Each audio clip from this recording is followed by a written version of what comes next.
এই বাংলাদেশের মানুষ কোন নারী দর্শনকারীদেরকে, ইফটিজিংকারীদেরকে আর ক্ষমতায় দেখতে চায় না। দিল্লিতে পিন্ডিতে লন্ডনে বসে বসে বাংলাদেশ চালানোর স্বপ্ন দেখবেন না। সাহস থাকলে বাংলাদেশে এসে বাংলাদেশের মানুষের সাথে রাজনীতি করে এরপর ক্ষমতা যাওয়ার স্বপ্ন দেখুন।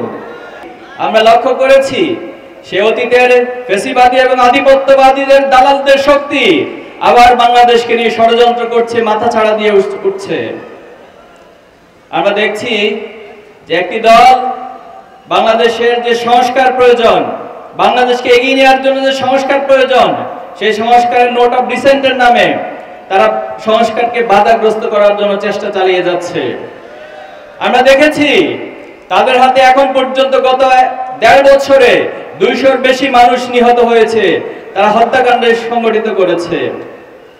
যে দল নিজেদের কর্মীদেরকে নিজেরা হত্যা করে, যে দল বাংলাদেশের সংস্কারে বিশ্বাস করে না, যে দল বাংলাদেশের ন্যায় এবং ইনসাফ প্রতিষ্ঠিত হোক এটা চায় না, সে দলকে বাংলাদেশের মানুষ ক্ষমতায় আর দেখতে চায় না। তারা বারবার দাবি করে তারা বড় দল, নির্বাচনের আগে নিজেদেরকে ক্ষমতায় অধিষ্ঠিত হিসেবে প্রকাশ করার, জাহির করার চেষ্টা করে।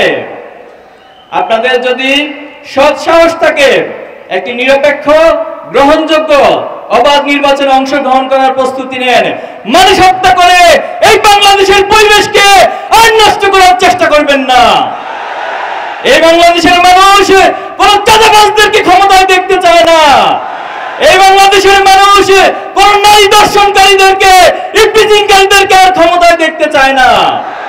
এই বাংলাদেশের মানুষ যারা মানুষের ভোটের অধিকারকে হরণ করে, যারা মানুষের অধিকারকে হরণ করে, ইনসাফকে হরণ করে ক্ষমতায় যেতে চায়, যারা মানুষকে হত্যা করে ক্ষমতায় যেতে চায়, তাদেরকে বাংলাদেশের মানুষ আর ক্ষমতায় যেতে দিবে না।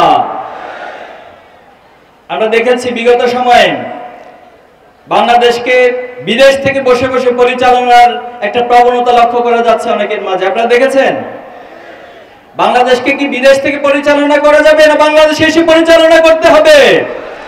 এই বাংলাদেশের মানুষের সাথে, বাংলাদেশের মানুষের সাথে জীবন দিয়ে, রক্ত দিয়ে, বাংলাদেশের মানুষের সাথে পরিশ্রম করে যারাই বাংলাদেশকে গড়তে জানবে তারাই আগামী দিনে বাংলাদেশের ক্ষমতায় যাবে। দিল্লিতে পিন্ডিতে লন্ডনে বসে বসে বাংলাদেশ চালানোর স্বপ্ন দেখবেন না, এটা দিবা স্বপ্নে পরিণত হবে।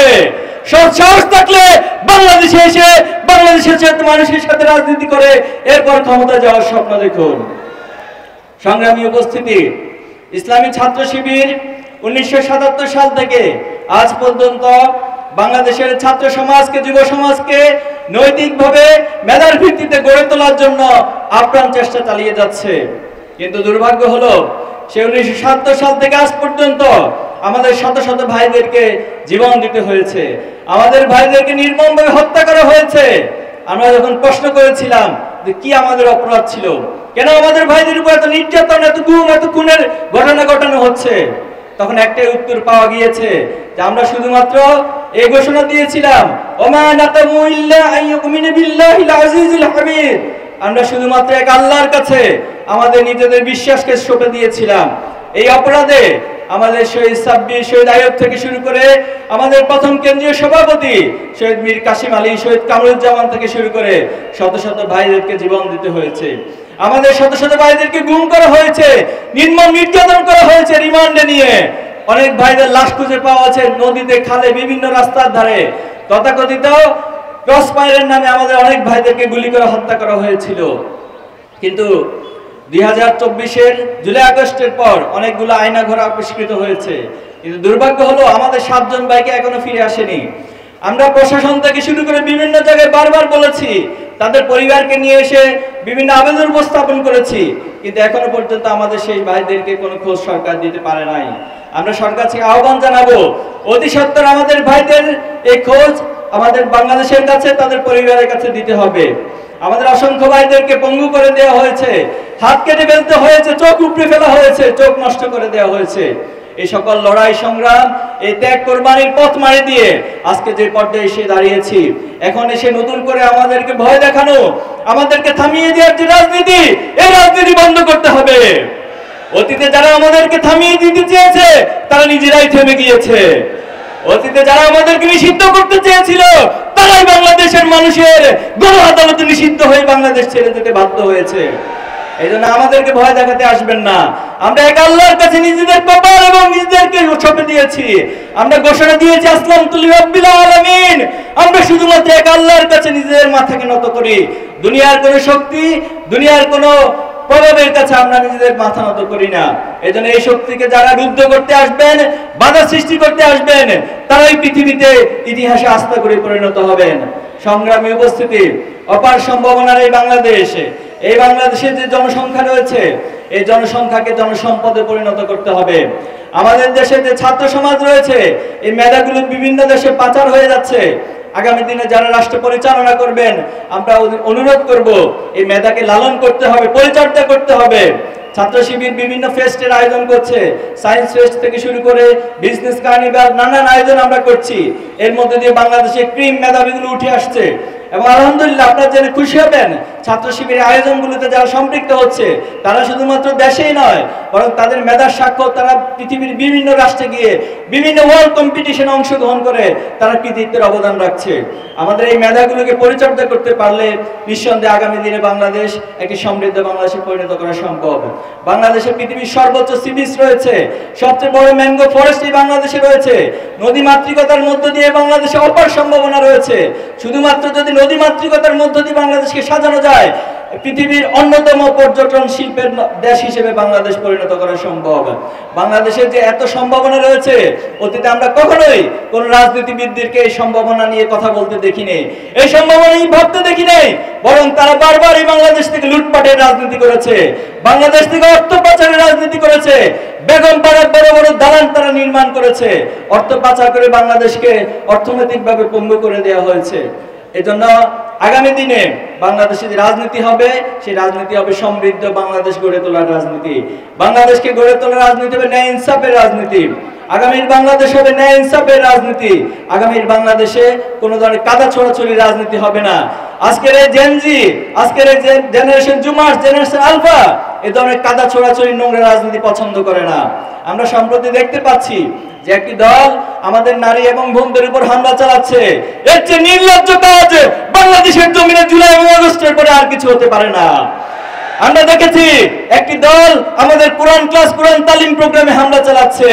যারা কোরআনের তালিমে, কোরআনের প্রোগ্রামে হামলা চালাবে, মনে রাখবেন এটা আগুন নিয়ে খেলা করার শামিল। আগুন নিয়ে যারা খেলা করে তাদের পরিণতি অতীতও খারাপ হয়েছে, ভবিষ্যতেও খারাপ হবে। সংগ্রামী উপস্থিতি, আমরা চাই আমরা কোনো ব্যক্তি বা দলের বিরুদ্ধে নয়। ইসলামী ছাত্র শিবির যারা ন্যায় ইনসাফের পক্ষে কথা বলবে, যারা বাংলাদেশের পক্ষে কথা বলবে, আধিপত্যবাদের বিরুদ্ধে অবস্থান নেবে, ছাত্র শিবির সকল ব্যক্তি এবং দলের পাশে দাঁড়াবে।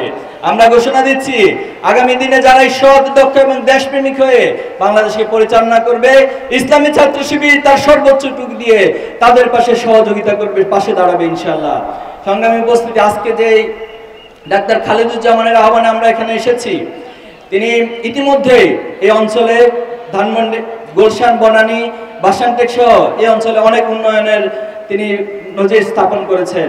ক্ষমতায় যাওয়ার আগে যারা মানুষের কাছাকাছি যেতে পারে, মানুষকে ভালোবাসতে পারে, যারা মানুষের জন্য এত সেবা করার জন্য সক্ষমতা যাদের আছে, তাদেরকে যদি আমরা আগামী দিনে পার্লামেন্টে পাঠাতে পারি, তাদেরকে নির্বাচিত করে যদি জনপ্রতিনিধি বানাতে পারি, তাহলে নিঃসন্দেহে তারা এই রাষ্ট্রের জন্য, এই সমাজের জন্য আরো অনেক বড় ভূমিকা পালন করতে পারবে। আমরা কি ডাক্তার খালেদুজ্জামানের জন্য সকলে ঐক্যবদ্ধভাবে কাজ করতে প্রস্তুত আছি? ইনশাআল্লাহ। তিনি শুধুমাত্র রোগীর সেবা নয়, আলহামদুলিল্লাহ তিনি প্রমাণ করেছেন তিনি সমাজ সেবা এবং মানবতার সেবায় অগ্রগামী হিসেবে ভূমিকা রাখতে সক্ষম ইনশাআল্লাহ। আমরা মা বোনদের উদ্দেশ্যে বলতে চাই, ইসলামের ইতিহাসে মা বোনেরা অনেক বড় ভূমিকা রেখেছে, জিহাদের ময়দানে ভূমিকা রেখেছিলেন এবং ইসলামকে প্রচার প্রসারে, ইসলামের জ্ঞান চর্চায় হযরত আয়েশা রাদিয়াল্লাহু তাআলা ভূমিকা রেখেছিলেন। সবচেয়ে বড় বিষয় হচ্ছে আল্লাহ রাসূলুল্লাহ সাল্লাল্লাহু আলাইহি ওয়াসাল্লামের সময় যিনি প্রথম শহীদ হয়েছিলেন, সুমাইয়া রাদিয়াল্লাহু তাআলা আনহা। এজন্য নারী এবং বোনদের যে ভূমিকা, এটা বাংলাদেশের ইতিহাসের প্রেক্ষাপটে আমরা দেখেছি, জুলাই এবং আগস্টে আমরা দেখেছি। ওনারা যেভাবে করে আমাদের ভাই এবং বোনদের পাশে এসে দাঁড়িয়েছেন, ছাত্রদের পাশে এসে দাঁড়িয়েছেন, মায়েরা তার সন্তানদেরকে এসে নাস্তা নেমে গিয়েছিলেন, অনেকে বিভিন্ন খাবার রান্না করে রাস্তায় আমাদের ছাত্র জনতার কাছে বিলিয়ে দিয়েছেন। আমরা বিশ্বাস করি আপনাদের এই প্রচেষ্টা যদি অব্যাহত থাকে, আগামী দিনে আমরা যে স্বপ্নের বাংলাদেশের চিন্তা করছি, যে সমৃদ্ধ বাংলাদেশের চিন্তা করছি, আপনাদের ভূমিকার মধ্য দিয়ে সেই বাংলাদেশ বিনির্মিত হবে ইনশাআল্লাহ। পরিশেষে আমরা বলতে চাই, আমরা যে অগ্রযাত্রা নিয়ে সামনে এগিয়ে যাচ্ছি, পৃথিবীর কোনো শক্তি, কোনো সামর্থ্য নাই আমাদের সেই অগ্রযাত্রাকে রুদ্ধ করে দিবে। আমরা আল্লাহর উপর ভরসা করে নিজেদের সকল প্রচেষ্টাকে একত্রিত করে সামনে এগিয়ে যেতে চাই। এই বাংলাদেশের জন্য অসংখ্য জীবন এবং রক্ত দিয়েছে। আমরা চাই না আর কোনো সময় নষ্ট হোক, অনেক সময় নষ্ট করা হয়েছে। আসুন সকলে ঐক্যবদ্ধভাবে এই বাংলাদেশকে গড়ে তুলি এবং আমরা সকলে কাজী নজরুলের ভাষায় বলি, আমি সেই দিন হব শান্ত যবে উৎপীড়িতের ক্রন্দন রোল আকাশে বাতাসে ধরিবে না।